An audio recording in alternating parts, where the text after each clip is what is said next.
Hello family, आप देख रहे हैं घोस्ट स्टोरीज हिंदी राज मल्होत्रा के साथ। अगर आप लोगों ने चैनल को अभी तक सब्सक्राइब नहीं किया तो प्लीज चैनल को सब्सक्राइब कर लीजिए और बेल आइकन को दबा दीजिए, जिससे आने वाली लेटेस्ट अपडेट आप तक सबसे पहले पहुंचती रहेगी।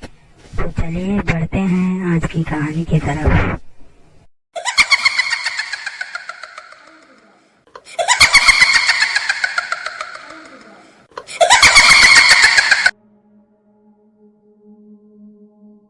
दोस्तों, मेरा नाम अभिषेक मीणा है। मैं कारपेन का रहने वाला हूँ और आज जो कहानी मैं आप सभी को बताना चाहता हूँ वो मेरे और मेरे दोस्तों के साथ घटी एक सच्ची घटना है। दोस्तों, दरअसल बात उन दिनों की है जब मैं और मेरे दोस्तों ने अपने गांव की नदी की तरफ पार्टी करने का सोचा था। उस वक्त शाम के 5 बज रहे थे, तो हमने सोचा कि वहाँ पर रात के 8 बजे चलेंगे और फिर वहाँ से ठीक 11 बजे तक घर आ जाएंगे। हम ये सब सोच ही रहे थे कि तभी मेरे दोस्त ने, जिसका नाम विजय है, उसने बोला कि वहाँ पर तो भूत प्रेतों का वास है, इसीलिए हमारा वहाँ रात में जाना बिल्कुल ठीक नहीं रहेगा। उसकी बातें सुनकर मेरे दोस्त बंटी ने कहा कि ये सब बकवास बातें हैं, ऐसा कुछ भी नहीं होता। मैं तो इन पर बिल्कुल यकीन ही नहीं करता हूँ। हालांकि दोस्तों, मैं भी इन बातों पर यकीन नहीं करता था, इसीलिए हम दोनों ने मिलकर विजय को वहाँ जाने के लिए राजी कर लिया। इसके बाद हमने कुछ खाने पीने की चीजें ली और 8 बजे तक जाने के लिए सारी तैयारियां कर ली थी। लेकिन विजय थोड़ा घबराया हुआ सा था। वैसे हमने ऐसे भूत प्रेतों के किस्से कहानियां सुनी तो बहुत थी, पर नदी के पास हनुमान जी का मंदिर भी तो था। उसकी वजह से हमारा हौसला बढ़ रहा था। इसी बीच हम नदी की तरफ चले गए थे। वहाँ पर हम तीनों ने बहुत मस्ती की, बातचीत करते हुए खाना भी खाया। हम लोग पार्टी में इतना खोए हुए थे कि हमें समय का अंदाजा ही नहीं हुआ। जब मैंने अपने फोन में समय देखा तो रात के तकरीबन 12 बज चुके थे।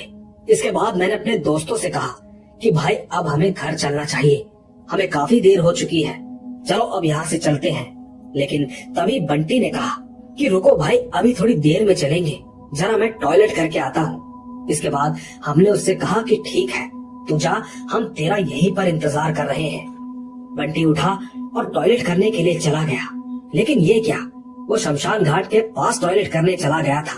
वैसे हमने उससे बोला हुआ था कि तू ज्यादा दूर तक मत जाना, परंतु वो फिर भी वहाँ चला गया। उसे गए हुए अब 20 मिनट हो चुके थे, लेकिन वो अभी तक वापस नहीं आया था। इसीलिए हम दोनों थोड़ा घबरा गए कि तभी अचानक से हमारे कानों में बेहद ही डरावनी सी आवाज पड़ी। हम दोनों हड़बड़ी से खड़े उठ गए और धीरे धीरे उस आवाज की तरफ बढ़ने लगे। लेकिन तभी हमारी नजर बंटी पर पड़ी। उसे देखकर हमें थोड़ी राहत मिली। लेकिन दोस्तों, जैसे जैसे हम उसके करीब जा रहे थे तो हमने पाया कि वो एक कब्र के पास बैठा हुआ था और गाना गा रहा था। उसने अपनी पीठ हमारी तरफ कर रखी थी। हमने उससे कहा कि भाई यहाँ पर क्या कर रहा है, चल जल्दी से अब घर चलते हैं, वैसे ही हमें काफी ज्यादा लेट हो चुकी है। परंतु दोस्तों, उसने हमारी बातों का कोई जवाब नहीं दिया। यही सोचकर विजय उसके पास गया और विजय ने उसके कंधे पर हाथ रखा ही था कि वो एकदम से पीछे पलटा। उसे देखकर हम दोनों बहुत डर गए थे। हमने देखा कि उसकी आंखें एकदम लाल सी थी और पूरा चेहरा अजीब गुस्सैल भरा हुआ था। हम कुछ करते कि इससे पहले उसने विजय को इतनी तेज धक्का दिया कि विजय वहाँ से 5 से 6 फुट की दूरी पर जा गिरा। मैंने तुरंत भागकर विजय को उठाया। बंटी की ये हरकत के बाद हम दोनों डर से कांप रहे थे और फिर हम दोनों वहाँ से हनुमान मंदिर की तरफ भागने लगे। पीछे पलटे तो बंटी भी हमारे पीछे पीछे आ रहा था। इसके बाद जब हम मंदिर के अंदर पहुँचे तो हमने पुजारी जी को आवाज लगाई। उनके आते ही हमने उन्हें सारी बात बताई। उन्होंने फौरन मंदिर के अंदर आने को कहा। जब बंटी मंदिर के पास पहुँचा ही था तो उन्होंने कुछ पत्ते उठाकर बंटी की तरफ फेंके, जिसकी वजह से वो चीखने चिल्लाने लगा। हालांकि वो थोड़ी ही देर बाद बिल्कुल ठीक हो गया था। तब जाकर पुजारी जी ने हमें बताया कि तुम्हारे दोस्त ने किसी के कब्र के पास ये उल्टा काम किया था। कहते हैं कि 4 साल पहले एक आदमी उसी कब्र के पास गया था तो वहाँ कुछ गुंडों ने उसे मार दिया था। शायद तभी से उसकी आत्मा वहीं पर भटकती रहती है और तो और अक्सर वो कई लोगों को परेशान भी करती रहती है। अब इस बात में कितनी सच्चाई है ये तो आप लोगों से बढ़कर कोई नहीं जान सकता। तो दोस्तों देखा आपने, ये थी अभिषेक की कहानी। इनकी कहानी आपको कैसी लगी नीचे कमेंट में जरूर बताइएगा। तब तक मैं ले चलता हूँ आपको हमारी आज की दूसरी कहानी की तरफ। आइए सुनते हैं। दोस्तों आज जो कहानी मैं आप सभी को सुनाने जा रही हूँ वो मेरे साथ घटी एक घटना है। वैसे ये बात उन दिनों की है जब मैं सेकंड ईयर कॉलेज में पढ़ रही थी। कॉलेज के साथ साथ मैं नौकरी भी कर रही थी। एक दिन की बात है, हुआ यूं कि हम सभी ऑफिस के स्टाफ वालों ने पार्टी करने का सोचा। उस समय नवंबर का महीना था, महीना ठंड का था, इसीलिए हम सोच रहे थे कि हम पार्टी कहाँ पर करेंगे। उसी बीच हमारे ग्रुप में एक लड़की थी जो फैमिली बैकग्राउंड से हम सब में सबसे अमीर थी। उसने हमसे कहा कि मेरे पिताजी का एक फार्म हाउस है, हम सब वहाँ पर पार्टी कर सकते हैं। और तो और वो जगह शहर से काफी दूर है, तो हमें वहाँ कोई परेशान भी नहीं करेगा। दोस्तों उस वक्त तक तो मैंने कोई फार्म हाउस देखा भी नहीं था, इसीलिए मैं काफी ज्यादा एक्साइटेड थी। उस लड़की का फार्म हाउस हाईवे के रोड से काफी अंदर की तरफ जंगल के पास था। जब हमारी वहाँ पर जाने की पूरी प्लानिंग हो गई तो मैंने अपने घर आकर अपनी वहाँ से जाने की परमिशन ले ली थी। आखिरकार जिस दिन हमारी पार्टी थी वो दिन भी आ ही गया था। पार्टी तो रात के 8 बजे थी और हम सभी ऑफिस के दोस्त फार्म हाउस के लिए निकल गए थे। हम सब कुल मिला के 12 लोग थे, कुछ लड़कियां और कुछ लड़के। जब हम हाईवे पर पहुंचे तो मैंने देखा और सोचा कि ये तो जंगल जैसा लग रहा है। अंधेरा भी काफी हो चुका था, वो इलाका एकदम सुनसान सा लग रहा था। कहीं रोड पर कोई भी स्ट्रीट लाइट नहीं जल रही थी। हम बस अपनी गाड़ी की रोशनी से ही आगे बढ़ रहे थे। बस कुछ ही अंदर जाते जाते मेरी दोस्त का फार्म हाउस आ गया। वहाँ पहुंचकर हमें तो काफी अच्छा लग रहा था। हम सभी उसके अंदर जाते ही मस्ती करने लगे। फिर जब 9 बज चुके थे तो हमने तुरंत खाना भी गर्म किया और सब लोग मिलकर खाने भी लगे। इसी बीच कुछ लोग तो म्यूजिक चलाकर नाच भी रहे थे। फिर जब मैंने घड़ी में समय देखा तो 10:30 बज गए थे। मैंने सभी से कहा कि अरे यार काफी देर हो गई है, चलो अब घर चलते हैं। उस वक्त सबने मुझे कहा कि हम तो यहाँ कुछ देर और रुकेंगे, तुम्हें जाना हो तो चले जाओ। दोस्तों उनकी बातों से ये साफ लग रहा था कि ये 2-3 घंटे से पहले यहाँ से निकलने नहीं वाले। इसीलिए मैं वहाँ से अपनी स्कूटी लेकर घर की ओर निकल पड़ी। फार्म हाउस से निकलने के बाद मैंने देखा कि अब तो पहले से भी ज्यादा अंधेरा और एकदम खाली और सुनसान रोड थी, जैसे कि मैंने आपको पहले बताया था। और मैं अपनी स्कूटी की रोशनी से आगे बढ़ते जा रही थी। कुछ दूर पहुंचते ही मेरी स्कूटी अपने आप बंद हो गई। तब मैं सोचने लगी कि अब इसको क्या हो गया। इसके बाद मैं बीच रोड पर अपनी स्कूटी को खड़ा करके चेक करने लगी कि आखिर इसमें दिक्कत क्या आई है। इसी बीच अचानक ही मेरी स्कूटी की चाबी नीचे गिर गई। अंधेरा होने के कारण मुझे कुछ भी दिखाई नहीं दे रहा था, पर मैंने अपने फोन की लाइट चालू की और चाबी को ढूंढने लगी। कुछ देर बाद मुझे चाबी मिल गई। सच कहूँ तो उस समय तक तो मुझे जरा सा भी डर नहीं लगा। जब मैंने चाबी को स्कूटी में लगाई तो स्कूटी चालू हो गई। मैं धीरे धीरे हाईवे की तरफ जाने लगी। इसी बीच मैंने एक बात नोट की, और वो ये कि मेरी स्कूटी का वजन भी काफी ज्यादा हो गया था। मानो ऐसा लग रहा था कि जैसे कोई मेरे पीछे बैठा हो। पर मैंने इस बात पर ज्यादा ध्यान न देते हुए अपने घर पहुंचने पर ध्यान दिया। इसी चक्कर में मैं स्कूटी भी काफी तेज चलाने लगी। मैं करीबन आधे घंटे के बाद में अपने घर पहुंच गई थी। घर पहुंचकर मैंने पाया कि सभी लोग सो रहे थे। मैं चुपचाप अपने कमरे में गई और फ्रेश होने के बाद सोने लगी। उस वक्त मेरी माँ और मेरा भाई बेड पर सोए हुए थे, तो मैंने अपना बिस्तर नीचे जमीन पर लगाकर सो गई। लेटने के बाद मुझे नींद नहीं आ रही थी। फिर 10 मिनट के बाद मैंने अपनी आंखें बंद की तो मेरे कानों में किसी के सांस लेने की आवाजें आने लगी। मैंने तुरंत अपनी आंखें खोली और अपने आसपास देखने लगी, पर मुझे कोई भी दिखाई नहीं दिया। मैंने दोबारा अपनी आंखें बंद की, लेकिन फिर भी मुझे वैसा ही महसूस होने लगा। ऐसा लगातार कम से कम 5 से 6 बार हुआ। इसके बाद मैं डर गई। मैं अपनी माँ को आवाज लगाने की सोच रही थी, पर मेरे हाथ पैर एकदम से जकड़ गए थे, मानो किसी ने जोरों से मेरे हाथ पैर पकड़ लिए हो। मैं अपनी जगह से हिल भी नहीं पा रही थी और न ही मेरे गले से कोई आवाज निकल रही थी। मैं सोचने लगी कि अब क्या करूं, कि तभी मैंने अपने मन ही मन हनुमान चालीसा पढ़ने लगी। जैसे ही मैंने हनुमान जी का नाम लेना चालू किया, मानो ऐसा लगा कि मेरे पास से कोई चीज तेजी से भागकर घर से बाहर चली गई। इसके बाद सब कुछ नॉर्मल हो गया था और फिर रात भर मैं आराम से सो गई। अगली सुबह मैंने माँ को रात की घटना के बारे में बताया। माँ ने तुरंत मंदिर से रात का टीका लगाकर कहा कि आगे से कभी भी देर रात और सुनसान जगह से बिल्कुल मत आना। दोस्तों, इसी के साथ मेरा एक और किस्सा है। उस वक्त मैं बहुत छोटी हुआ करती थी। तब मैं स्कूल में पढ़ती थी और हमारा स्कूल घर से काफी दूर था, तो मैं हमेशा ही घर से जल्दी निकल जाती थी, क्योंकि मैं अक्सर पैदल ही जाया करती थी। मैं पूरे रास्ते खेलते मस्ती करते हुए जाती थी। दोस्तों, मैं एक बात आप सभी को बताना चाहती हूँ कि हमारे स्कूल के पास एक काफी मशहूर बगीचा है। उसमें झूले और काफी अच्छे अच्छे फूल पौधे लगे हुए हैं। उन दिनों वहाँ काफी अच्छे अच्छे फूल और पौधे लगे हुए थे। मुझे फूलों से काफी प्यार था, लेकिन हमेशा मेरे घर वाले मुझे डांटते रहते थे कि खबरदार उस बगीचे में गई तो। इसी वजह से मैं हर रोज आते जाते उस बगीचे को बाहर से ही देखती थी। मेरे पिताजी उस समय फौज में थे, तो हमारी देखभाल मेरे चाचा जी करते थे। एक बार हमें स्कूल से जल्दी छुट्टी हो गई, तो मेरे मन में अचानक ख्याल आया कि आज बगीचे में जाती हूँ। वहाँ जाकर कुछ देर खेलने के बाद वापस घर लौटकर चली जाऊंगी। बस फिर क्या था, मैं उस बगीचे के अंदर चली गई। पहले तो मैंने बगीचे में जाकर सुंदर सुंदर फूल तोड़े और अपने सर पर लगा लिए। फिर थोड़ी देर वहाँ खेला भी। झूला झूलने में तो मुझे बहुत मजा आ रहा था। इसी वजह से मुझे समय का पता ही नहीं चला कि कब शाम हो गई। फिर मैं वहाँ से घर के लिए निकल गई। जब मैं घर पहुँची तो देखा कि चाचा जी घर के बाहर मेरा इंतजार कर रहे थे।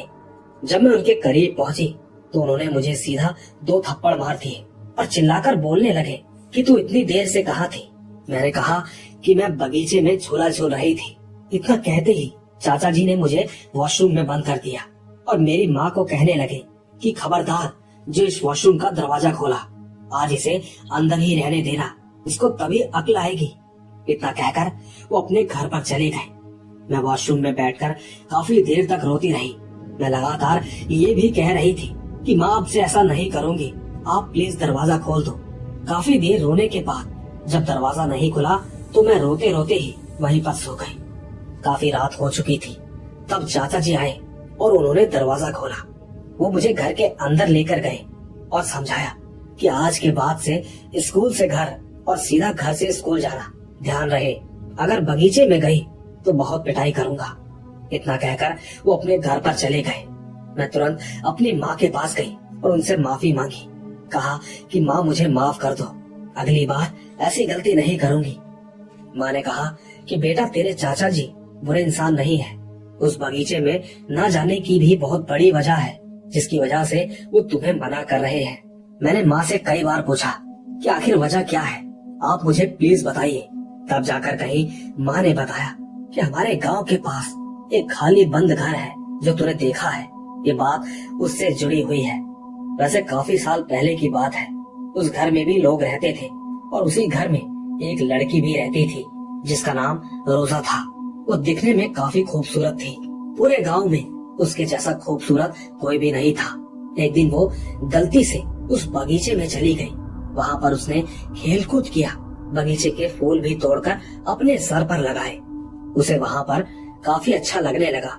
फिर वो हर रोज शाम के समय वहाँ पर खेलने जाया करती थी और आते समय उस बगीचे के फूलों को भी अपने साथ ले आती थी।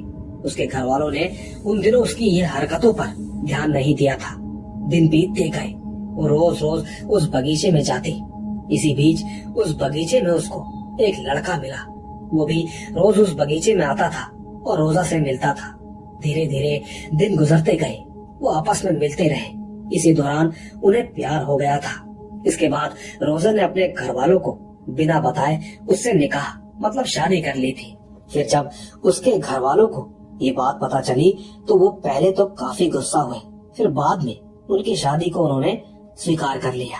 क्योंकि जब बच्चों ने ये कदम उठा ही लिया था तो पेरेंट्स को तो आखिर में ना चाहते हुए भी बच्चों की खुशी के लिए मानना ही पड़ता है। इसके बाद उन लोगों के शादी के कुछ दिनों के बाद पता नहीं क्यों पर रोजा का पति रोजा के घर में घर जमाई बनकर रहने लगा। और जब से रोजा का पति उनके घर में रहने लगा तो वो बिजनेस में काफी तरक्की करने लगे। उनके पिताजी का फ्रूट्स का बिजनेस था। ऐसे ही दिन बीतते गए, वो लोग खुशी खुशी रहने लगे। सब लोग एक साथ काफी खुश थे। फिर रोजा के 2 बेटे जो कि जुड़वा पैदा हुए। दोस्तों, आप सभी तो जानते ही हैं कि गांव में तो सभी जल्दी उठ जाया करते हैं और उठने के बाद काफी चहल पहल भी शुरू हो जाती है। एक दिन हुआ यूं कि गांव का एक आदमी सुबह सुबह टहल रहा था। उसने देखा कि रोजा का पति कहीं से आ रहा है। वो ये बात कई दिनों से नोट कर रहा था। उसका पति कहीं से आता है और फिर घर जाता है। ये देखकर उस आदमी को कुछ शक सा हुआ। तब उसने ठाना कि मैं इसके बारे में पता लगा कर रहूंगा। इसके बाद एक दिन उस आदमी ने उसका पीछा करने का सोचा। वो ठीक रात के 12 बजे रोजा के घर के पास छिप गया था। फिर रोजा के पति ने देखा कि जब सब सो गए हैं तो वो चुपके से घर से बाहर निकला और कहीं जाने लगा। वो आदमी उसका पीछा करते जा रहा था। थोड़ी दूर जाने के बाद उसने देखा कि रोजा का पति कब्रिस्तान पहुंच गया। वो आदमी भी सोच में पड़ गया था कि कोई इंसान इतनी रात को यहाँ क्यों जाएगा। वो दूर से ही रोजा के पति को देखने लगा कि आखिर वो कर क्या रहा है। रोजा का पति कब्रिस्तान के अंदर जाकर एक कब्र के पास जाकर रुक गया। कुछ देर वो उस कब्र पर ही बैठा रहा और फिर उस कब्र को खोलकर उसके अंदर सो गया। ये सब देखकर वो गांव का आदमी डर गया और सोचने लगा कि अभी इस वक्त किसी के घर पर जाना सही नहीं है। कल सुबह जल्दी ही सबको ये बात बतानी होगी। फिर वो आदमी वहाँ से चला गया था। अगली सुबह वो आदमी रोजा के घर पर आया और सबको जगा दिया। सबसे कहने लगा कि आप सभी को पता भी है कि जमाई करता क्या है। क्या तुमने कभी पता किया कि वो रात के समय कहाँ जाता है? रोजा के घर वालों ने कहा कि ये तुम क्या कह रहे हो? जो कहना है साफ साफ कहो। इसके बाद उस आदमी ने रात में जो कुछ भी देखा उसके बारे में सब कुछ बता दिया। फिर रोजा के पिताजी ने कहा कि ये हमारे घर का मामला है, हम खुद ही इस बात की तहकीकात करेंगे। ऐसे ही किसी बाहर वालों की बातों पर विश्वास करके हम किसी पर इल्जाम नहीं लगा सकते। रोजा के पिताजी की बात सुनकर वो आदमी अपने घर चला गया। वो जाते जाते कह गया कि ठीक है, आप कीजिए जो करना है, पर जल्दी ही कीजिएगा, कहीं ये ना हो काफी देर हो जाए। दोस्तों, ठीक उसी रात हुआ यूं कि जब घर में सभी सो रहे थे तो रोजा के पति ने देखा कि हाँ सब सो गए हैं। वो घर से निकल गया, लेकिन उस रात रोजा के पिताजी जगे हुए थे। वो भी यही सोच रहे थे कि आज मैं देखता हूँ कि आखिर उस आदमी की बातों में कितनी सच्चाई है। जब रोजा के पिताजी ने देखा कि उनका जमाई घर से निकल गया है तो वो भी ठीक उनके पीछे पीछे निकल गए। उसका पीछा करते करते उन्होंने देखा कि उसका जमाई सच में ही एक कब्रिस्तान के अंदर गया। वहाँ पहुंचकर वो एक कब्र पर जाकर बैठ गया और फिर इसके बाद उसे खोलकर अंदर जाकर सो गया। रोजा के पिताजी ने सोचा कि इस वक्त यहाँ ऐसी जगह पर बात करना ठीक नहीं, इससे तो कल सुबह ही बात करनी होगी। यही सोचते सोचते वो घर आ गए। जैसे ही अगली सुबह हुई तो रोजा के घर वाले सब जाग रहे थे। सब के सब उसके पति का इंतजार कर रहे थे। जब कुछ देर बाद उनका जमाई घर आया तो उसने देखा कि सब लोग जाग रहे हैं और उसी को घूर रहे हैं। तब वो घर के अंदर जाकर सबको कहने लगा कि आखिर बात क्या है, ऐसा क्या हुआ जो सभी लोग मेरी तरफ घूर रहे हैं। तब जाकर रोजा के पिताजी ने कहा कि तुम कौन हो और कहाँ से आ रहे हो, और ये रोज कब्रिस्तान जाने का आखिर क्या मतलब है। ये बात सुनकर उनके जमाई ने कुछ नहीं बोला, बस अपना सर झुकाकर खड़ा हो गया। रोजा के पिताजी के काफी बार पूछने के बाद भी उसने कोई जवाब नहीं दिया। तब जाकर सब गुस्सा हो गए और कहने लगे कि तुम सच बताओगे या फिर गांव वालों को बुलाए, और साथ में मौलाना साहब को भी। मौलाना जी का नाम सुनते ही उसने अपनी चुप्पी तोड़ी और कहा कि नहीं नहीं, किसी को भी मत बुलाओ। इसके बाद रोजा के पिताजी ने कहा फिर तुम हमें सच बताओ।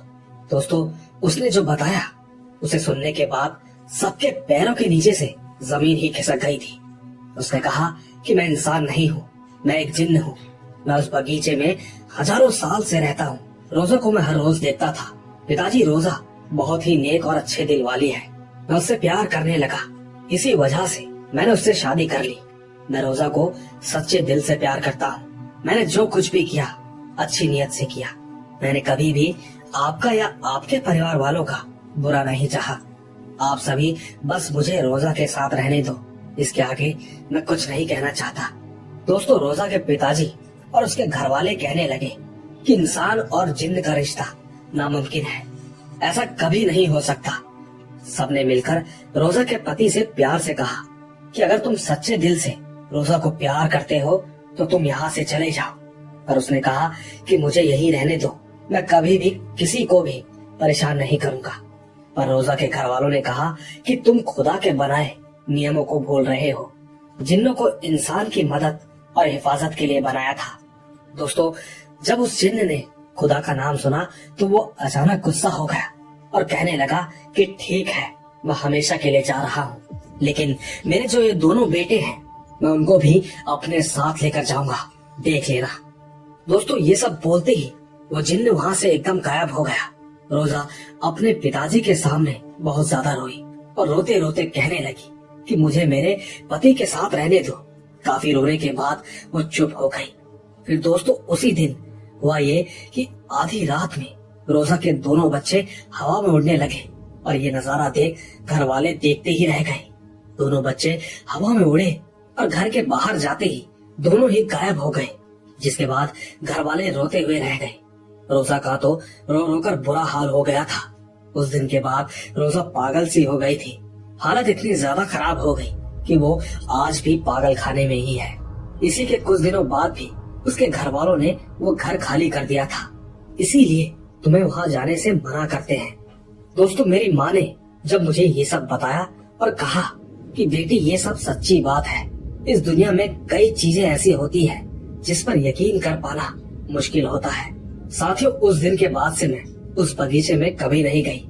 हाँ, लेकिन आज भी बाहर से मैं उस बगीचे के अंदर झांकती हूँ तो सच में दिखता है कि झूला अपने आप झूल रहा है और पेड़ों की डाली भी अपने आप नीचे तक आ जाती है। न जाने आप इस कहानी को वहम समझे, ये तो मुझे नहीं पता, पर अगर आपको जरा सी भी सच्चाई लगती है तो नीचे कमेंट में जरूर बताइएगा। पर इसी के साथ मैं अपनी तीसरी कहानी भी सुनाना चाहती हूँ, जो कि 4 साल पुरानी है। हमारे गांव में 2 या 3 बार बाबा जी का सत्संग करने आते हैं, इसीलिए हम सब भी उन्हें सुनने जाते हैं। तो जो बाबा जी 4 साल पहले आए थे, उन्होंने एक बात बताई थी जिसे हम सब सुनते ही रह गए और आज तक सोचते हैं कि कैसे कैसे लोग होते हैं। बाबा जी ने बताया कि उनके गुरु के साथ एक घटना घटी थी जो कि उन्होंने हमें सुनाई थी। बाबा ने कहा कि उनके गुरुजी के पास एक परिवार आया हुआ था। उनके बेटे के अंदर एक आत्मा थी। काफी जगह दिखाने के बाद भी कोई फायदा नहीं हुआ। तब गुरुजी ने उसकी आत्मा को मुक्ति दी थी। जब वो परिवार आया तब तो उनकी बेटी की हालत बेहद ही ज्यादा खराब थी और जब अकेले में गुरुजी ने उस आत्मा को बोला कि तुम कौन हो, तो उस आत्मा ने कहा कि मैं इस लड़की का ही पिता हूँ, मैं मेरे ही परिवार से बदला लेने आया हूँ। गुरुजी ने उस आत्मा से कहा कि तुम ये सब क्यों करना चाहते हो, इन लोगों ने आखिरकार तुम्हारा बिगाड़ा क्या है। दोस्तों, तब जो उस आत्मा ने गुरुजी को बताया, वो बात सुनकर गुरुजी हैरान हो गए और साथ ही दुखी भी हो गए। उस आत्मा ने बताया कि मेरा नाम राम है, मेरे परिवार में मेरी पत्नी, एक बेटा और एक बेटी है। मेरा चमड़े का व्यवसाय था, हालांकि काम छोटा था पर हम सुखी थे। लेकिन बच्चे बड़े हुए तो उनकी जिम्मेदारी और उनकी जरूरतों को पूरा करने के चक्कर में मैं अपनी दुकान में झूठ बोलने लगा। यहाँ तक कि दिन भर लोगों से झूठ बोलकर काफी पैसा कमाता था। ऐसा करते करते दिन गुजरते रहे। मैंने काफी लोगों से ठगी करके खूब पैसे कमाए। मेरे बच्चे बड़े हुए, मैंने उनको पैसे और ऐशो आराम में कोई कमी नहीं रखी। फिर मैंने अपनी दुकान भी बड़ी कर ली थी। दिन गुजर रहे थे। अक्सर बैठे रहने की वजह से मुझे शुगर की बीमारी हो गई। ज्यादा मेहनत करने से मेरी तबीयत भी खराब होने लगी। मेरे बच्चे, मेरी पत्नी मुझ पर कभी ध्यान नहीं देते थे। मेरी पत्नी पूरा दिन मायके में रहती और बेटी अपने बॉयफ्रेंड के साथ। मेरा बेटा पूरा दिन दोस्तों के साथ आवारागर्दी करता था। किसी को भी मेरी नहीं पड़ी थी। एक दिन मैंने सबको बोला कि अब मेरे से दुकान में बैठा नहीं जा रहा, अब आप लोग मेरा धंधा संभालो। उस वक्त मेरे बेटे ने मेरी पत्नी को मना कर दिया। फिर मुझे न चाहते हुए भी दुकान पर बैठना पड़ा। ऐसे ही एक दिन मेरी शुगर बहुत ज्यादा बढ़ गई थी, जिसके कारण मेरी मौत हो गई। जब मेरी मौत हुई तो मेरी डेड बॉडी को हॉस्पिटल से घर लाया गया। घर पर सारे रिश्तेदार आए हुए थे, लेकिन मेरी बहन का आना बाकी था, जो कि दूसरे दिन आने वाली थी। तब मैंने देखा कि मेरी पत्नी और मेरे बच्चे मुझे देखकर मुंह बनाते, मानो मेरे मरने का उन्हें कोई दुख ही ना हो। सबको पता होगा कि पिताजी के मरने के बाद बेटे के बाल काटते हैं। उस वक्त मेरी पत्नी ने सारे रिश्तेदारों को मना कर दिया कि बेटे के सर से बाल नहीं कटेंगे। जब रात हुई तो सभी लोगों का खाने का समय हो गया था। और ये बात तो आप सब जानते ही होंगे कि जब किसी के घर में मौत हो जाती है तो वहाँ पर तीखा और चटपटा खाना नहीं बनाते। जब सभी परिवार के लोगों ने सामने खाना खाया तो मेरे बच्चों ने कहा कि ऐसा खाना कौन खाए। वो अंदर किचन में जाकर पापड़ उठाकर सबके सामने खाने लगे। देर रात तक घर के सारे परिवार वाले मेरी डेड बॉडी के पास बैठे थे। तब मेरी पत्नी और मेरे बच्चे उठकर बेडरूम में आ गए और अंदर से कुंडी लगा ली। वो अंदर बातें करने लगे। मैं भी बेडरूम में गया और उनकी बातें सुनने लगा। मेरा बेटा बोला कि पिताजी को जला देते हैं, अजीब सी महक आ रही है और ये बाकी रिश्तेदार भी सर पर बैठे हैं। तब मेरी पत्नी ने कहा कि अब मैं क्या बोलूं, तेरे पिताजी को भी अभी मरना था, कुछ दिन और जिंदा नहीं रह सकते थे। देखो, एक जमीन के पेपर साइन करवाने थे, अब वो जमीन भी हाथ से चली गई। और तो और तेरे पिताजी की बहन इतनी बदतमीज है कि क्या ही बोले। इसके बाद वो कहने लगी कि एक रात की ही तो बात है बेटा, कल सवेरे होते ही ये सब चले जाएंगे। तो गुरुजी, जब मैंने ये सब सुना तो मैं बहुत ज्यादा दुखी हो गया। मैंने अपने परिवार वालों के लिए आखिरकार क्या नहीं किया और ये मेरे पीठ पीछे ये सब बातें कर रहे हैं। जब अगला दिन हुआ तो मेरी बहन आई और सब परिवार वाले मुझे अंतिम विदाई दे रहे थे। फिर कुछ दिनों बाद मेरे परिवार वालों में से किसी ने मेरी पत्नी को मेरी अस्थियां दी तो मेरी पत्नी ने परिवार वालों से कहा कि हमारे पास अस्थियां विसर्जन करने के लिए बिल्कुल समय नहीं है। उसने 500 रुपए दिए और कहा कि आप ही ये काम निपटाओ। जब परिवार वाले कार लेकर घर से निकले तो सब बोल रहे थे कि कैसा नालायक बेटा और बीवी है, हम क्यों इनकी जिम्मेदारी लें। इसीलिए उन्होंने रास्ते में एक पंडित जी को मेरी अस्थियां दे दी। उन्होंने 100 रुपए देकर कहा कि इन अस्थियों को विसर्जित कर देना। उस वक्त उस पंडित ने मेरी अस्थियों को एक नाले में डाल दिया और खुद शराब पीने के लिए चला गया। मेरे मरने पर मेरी ये दुर्दशा हुई है, इसीलिए मुझे गुस्सा आ रहा है, मैं किसी को नहीं छोड़ूंगा। फिर गुरुजी ने कहा कि राम, तुम शांत हो जाओ, तुमने पहले भी गलतियां की और अब भी गलतियां कर रहे हो, मैं तुम्हें मुक्ति दूंगा, मेरा तुमसे वादा है। दोस्तों, इसके बाद गुरुजी ने राम की पत्नी और उसके बच्चों को खूब डांटा। उनसे कहा कि तुम लोगों ने बहुत ही नीच और गंदा काम किया है, जो तुम लोगों ने गलती की है उसको सुधारो, वरना मैं तो क्या, कोई भी आपको नहीं बचा सकता। तुम लोग राम का अच्छे से श्राद्ध करो और उसका पिंडदान करो। हर रोज गीता का 7वां अध्याय पढ़ो, तब ही राम की आत्मा को शांति मिलेगी। दोस्तों, तब जाकर कहीं राम के परिवार वालों ने गुरुजी से बात की और उनसे माफी मांगी।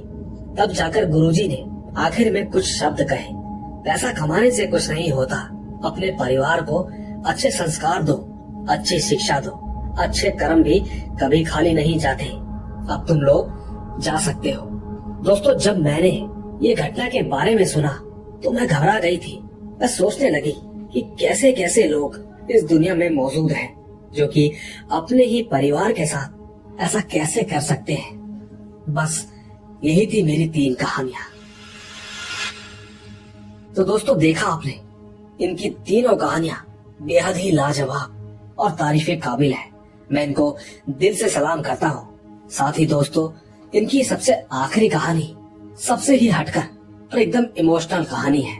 वैसे सच कहूँ तो मैंने ये शब्द कई बार सुने हैं। अक्सर लोग कहते हैं कि जैसे भी है तो मेरे पिताजी, और जैसी भी है तो मेरी माँ ही। बाकी आपको क्या लगता है नीचे कमेंट्स में जरूर बताइएगा। तब तक मैं ले चलता हूँ आपको हमारी आज की अगली कहानी की तरफ। आइए सुनते हैं।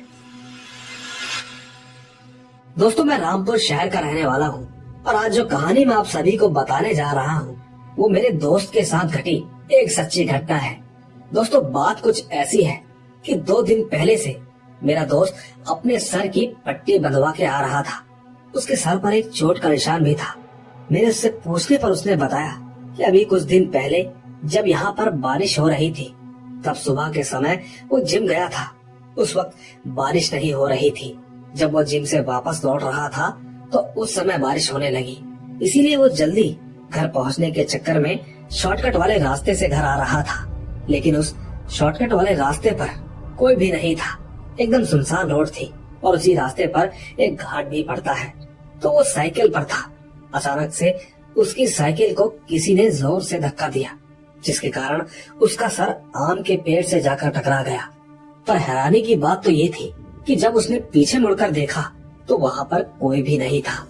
इसीलिए उसने चुपचाप अपनी साइकिल उठाई और सीधा अपने घर पर आ गया। उसका कहना है कि तब से वो अब तक उस शॉर्टकट वाले रास्ते से वापस जिम नहीं गया। आइए दोस्तों चलते हैं अपनी आखिरी कहानी की तरफ। आइए सुनते हैं। दोस्तों मैं आप सभी को अपना नाम नहीं बताना चाहता। वैसे मैं गुजरात का रहने वाला हूँ और आज जो कहानी मैं आप सभी को सुनाने जा रहा हूँ वो मेरे साथ घटी एक सच्ची घटना है। दोस्तों ये बात साल 2019 की है। एक दिन मुझे बहुत तेज बुखार आया था। तब मेरी माँ मुझे एक आंटी के पास लेकर गई और उस आंटी को सारी बात बताई। तो उस आंटी ने मुझे एक गुलाब का फूल दिया और कहा कि इस गुलाब के फूल को घर जाकर खा लेना, तुम्हारा बुखार उतर जाएगा।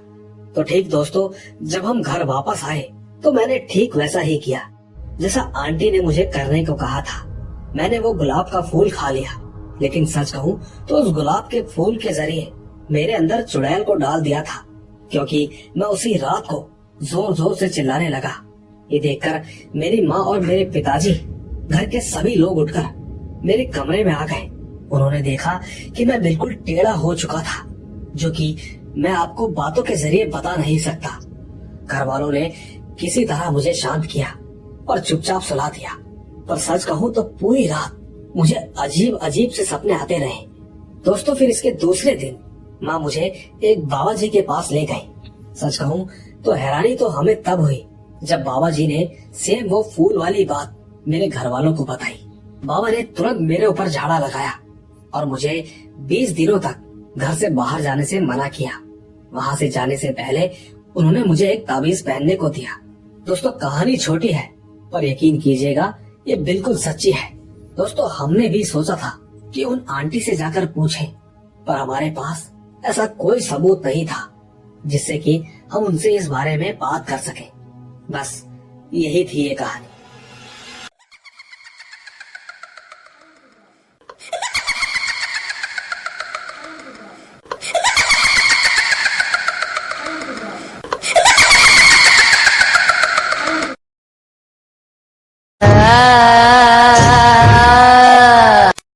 तो दोस्तों आपको आज की कहानियाँ कैसी लगी प्लीज कमेंट करके बताइए और नई नई अपडेट देखने के लिए प्लीज चैनल को लाइक शेयर और सब्सक्राइब कीजिए। चैनल से जुड़े रहने के लिए और वीडियोस को देखने के लिए आप सभी लोगों का बहुत बहुत धन्यवाद।